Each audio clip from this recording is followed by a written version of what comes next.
If you haven't heard about Anchor, it's the easiest way to make a podcast. Let me explain. It's free. There's creation tools that allow you to record and edit your podcast right from your phone or computer. Anchor will distribute your podcast for you, so it can be heard on Spotify, Apple Podcast, and many more. You can make money from your podcast with no minimum listenership. It's everything you need to make a podcast in one place. So download the free Anchor app or go to anchor.fm to get started.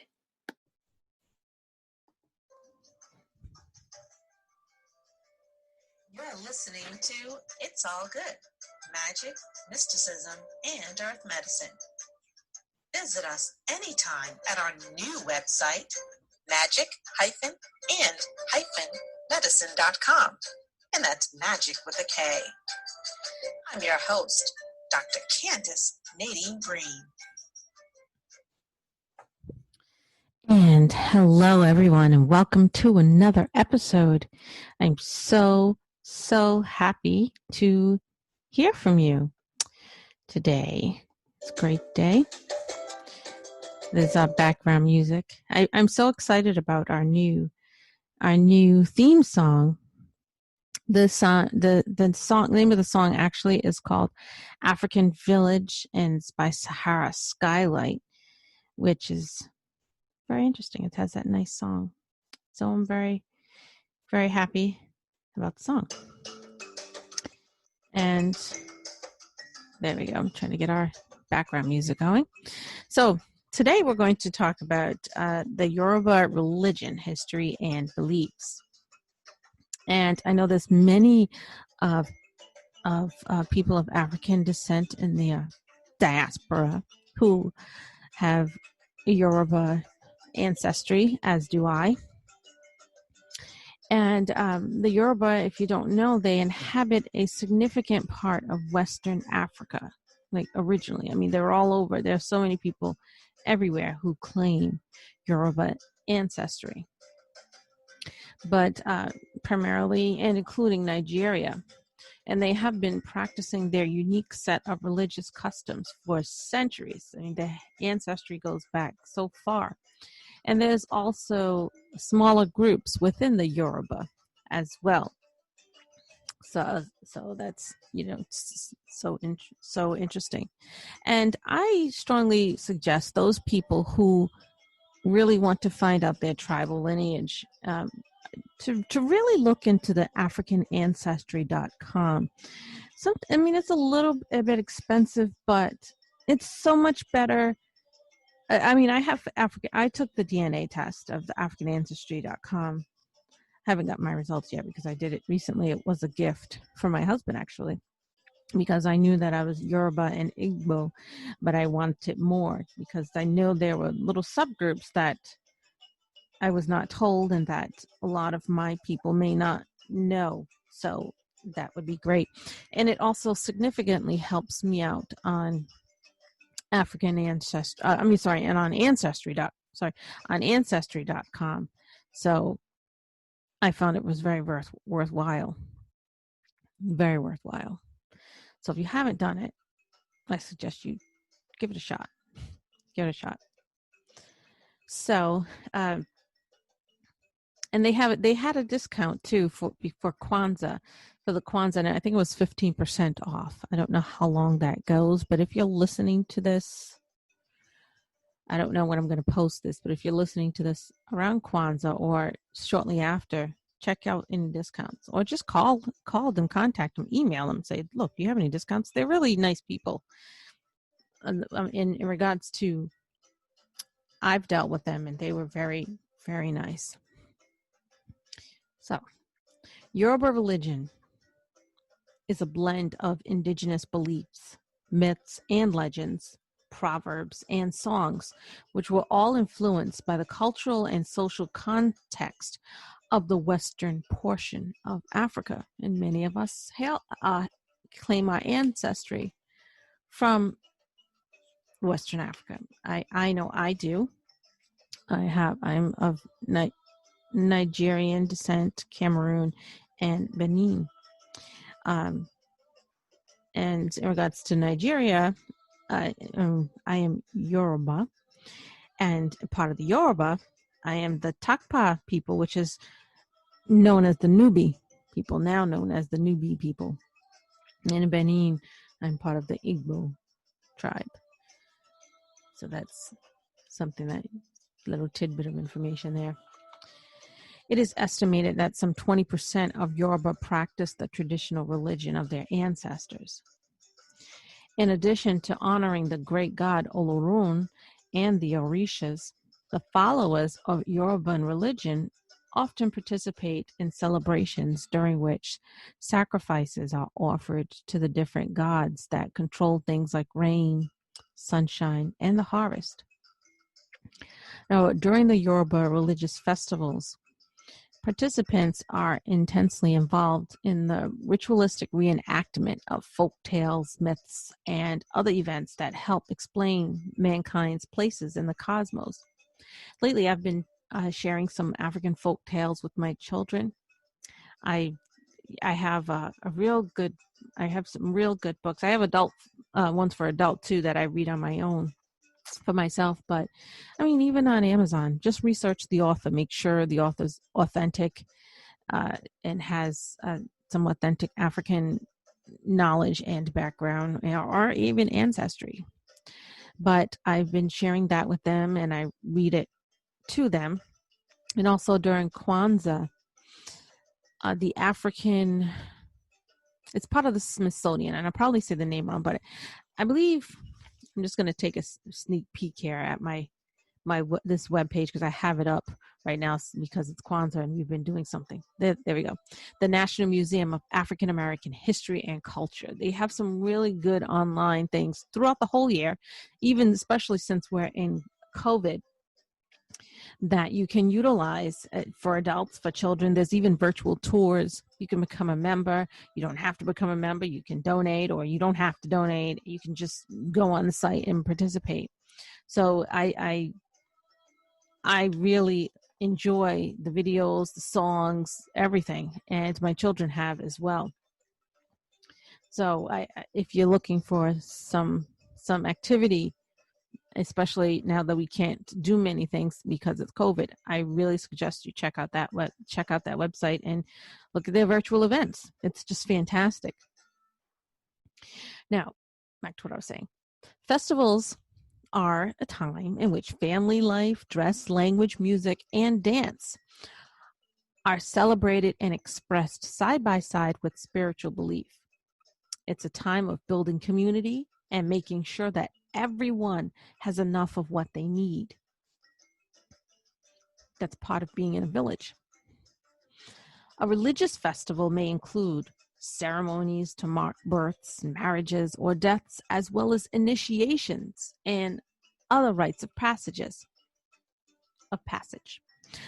During the annual Ifa celebration, which falls at the time of the yam harvest, there is a sacrifice made to Ifa, as well as ritualized cutting of the new yam. There is a great feast with dancing, drumming, and other forms of music, all folded into the ritual celebration. Prayers are said to ward off premature deaths and to offer protection and blessings to the entire village for the coming year. I know a woman that went to Africa during a celebration, and it fell at the end of the year, sort of during the Kwanzaa celebration, and there was drumming, and it was just absolutely beautiful. So that's something to check out too.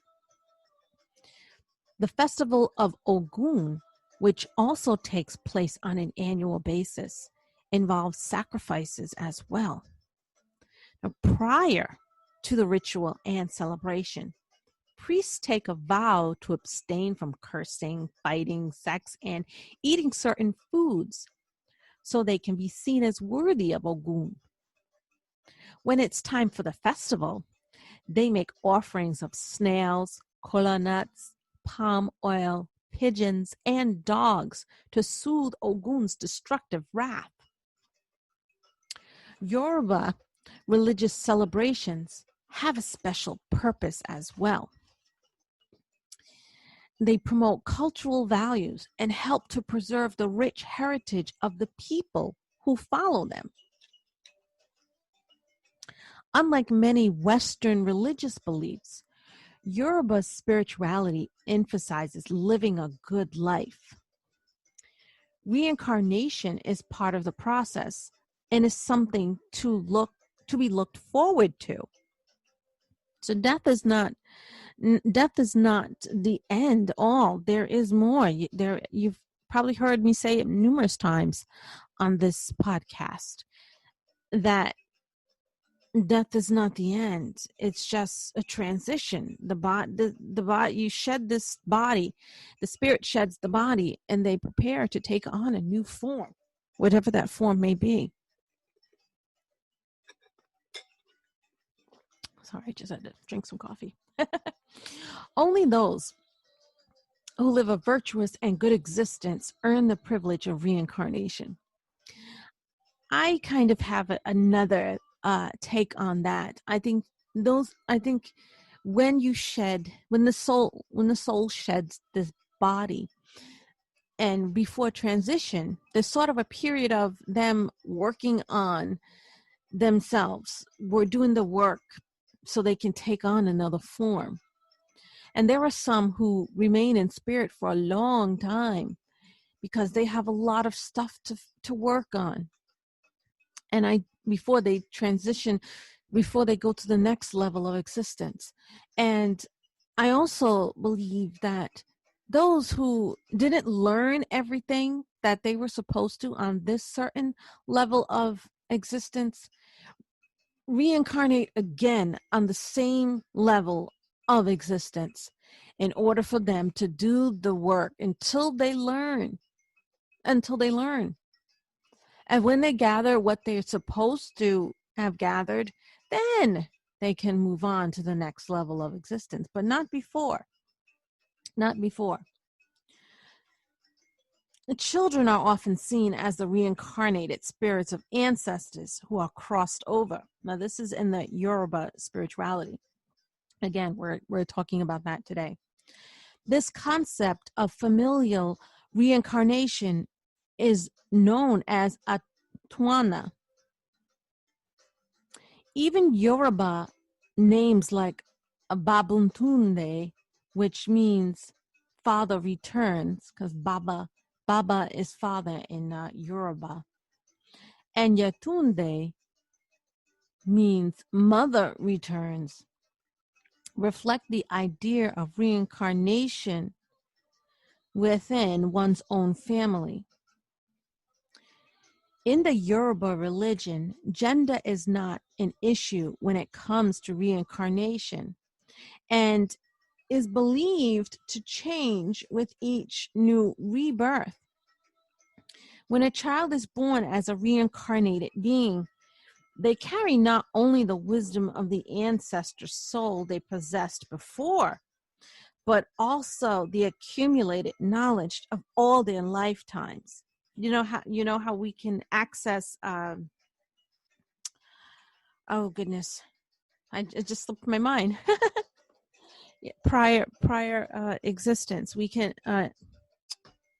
access that. Sometimes some people can do that. They can access the knowledge from their previous lifetimes, and that is one aspect of it. Sometimes we have little remembrances of past lifetimes, past life regression. There we go. It finally came.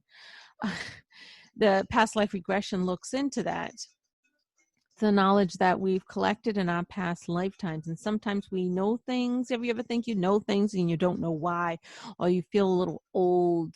I felt that way all my life because of past lifetimes and the knowledge that I've collected. And sometimes I'll get hints of my past lifetime and something that happened or knowledge that I've accessed. Traditional Yoruba beliefs hold that all people experience Ayanmo, which is destiny or fate. As a part of this, there is an expectation that everyone will eventually achieve the state of Oludumare. Oludumare. I'm pronouncing it wrong. That's not a word I use often. Which is becoming one with the divine creator who is the source of all energy. In the Yoruba religion belief system, life and death is an ongoing cycle of existence in various bodies. In Aye, the physical realm, as the spirit gradually moves towards transcendence. In addition to being a spiritual state, Oludumare is the name of the divine supreme being who is the creator of all things, also known as Olorun, which is an all-powerful figure and isn't limited by gender constraints. Usually the pronoun they is used when describing Olumare, who doesn't typically meddle in everyday affairs of mortals.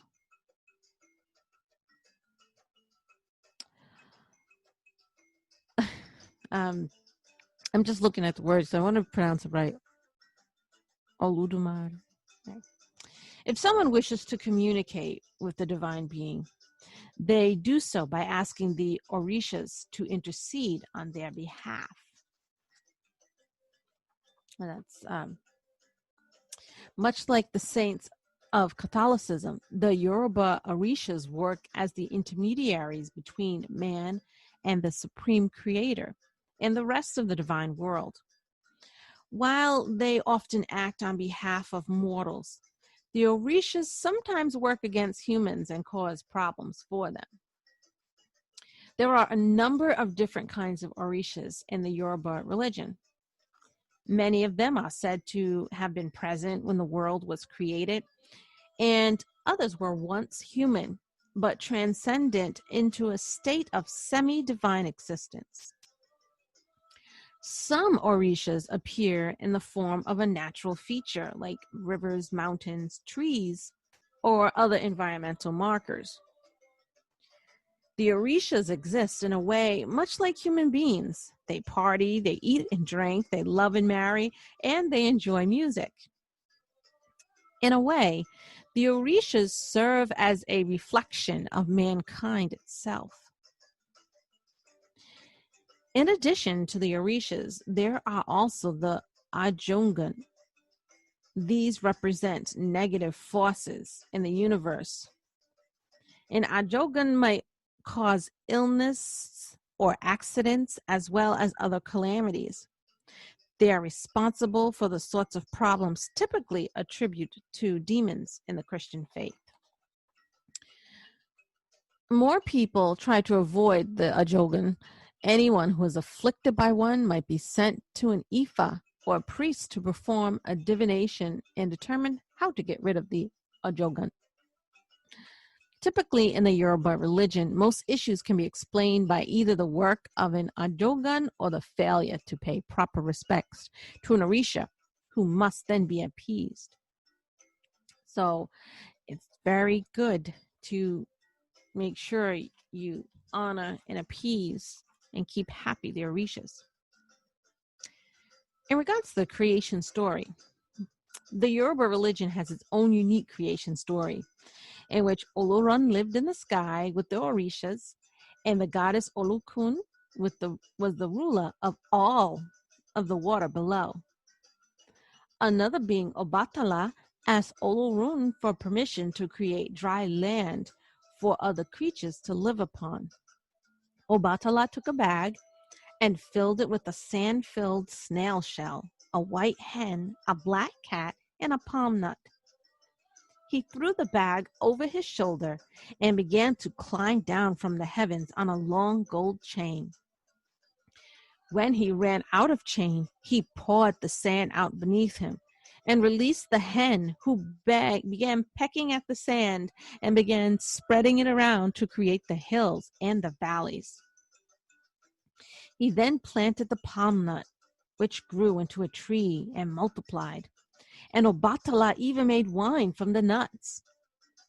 One day, after drinking a bit of palm wine, Obatala got bored and lonely and fashioned creatures out of clay, many of which were flawed and imperfect. In his drunken stupor, he called out to Olorun to breathe life into the figures, and thus mankind was created. Finally, the Yoruba religion also has Ashe, a powerful life force possessed by humans and divine beings alike. Ashe is the energy found in all natural things, rain, thunder, blood, and so on. It is similar to the concept of chi in Asian spirituality or that of the chakras in the Hindu belief system. And that is very important. So I really hope you're getting something from this. But the Yoruba religion is more than awesome spirituality. It's much more than I'm giving more information than I'm giving you right now. But this is just an overview. The Yoruba religion has been making its way to the United States, where it is resonating with many Black Americans. And why? Because many Black Americans are drawn to the Yoruba because it offers them a chance to connect to a spiritual heritage that predates colonialization and the transatlantic slave trade. Today I'm having problems speaking.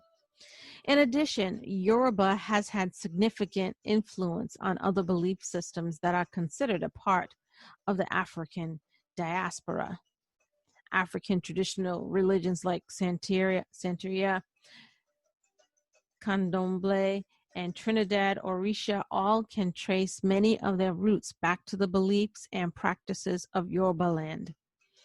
In Brazil, enslaved Yoruba brought their traditions with them and meshed them with the Catholicism of their owners and formed the Umbanda religion, which blends African Orishas and beings with Catholic saints and indigenous concepts of ancestral spirits.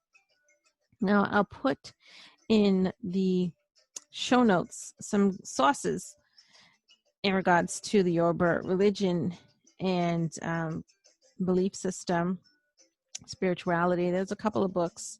The Origin of Life on Earth, an African Creation Myth, Oludumare, God in Yoruba Belief and the Theistic Problem of Evil, Yoruba Influences on Haitian Voodoo and New Orleans Voodoo, The Lore of Religious Festivals Among the Yoruba and Its Social Relevance, and the last book, The Study of Yoruba Religious Traditions in Historical Perspective. Now, those are some great sources for you. I'll put them in the show notes so you can have access to them. And I thank you for listening. But right before we leave, let's take a quick commercial break.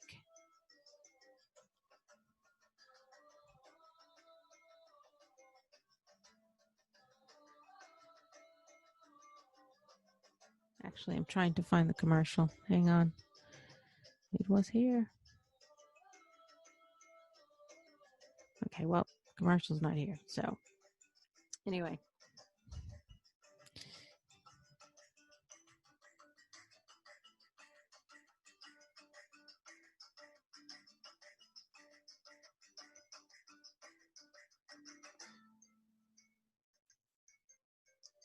Thank you for listening to It's All Good, Magic, Mysticism, and Earth Medicine. Check us out at magic-and-medicine.com, and that's magic with a K. Thanks for listening.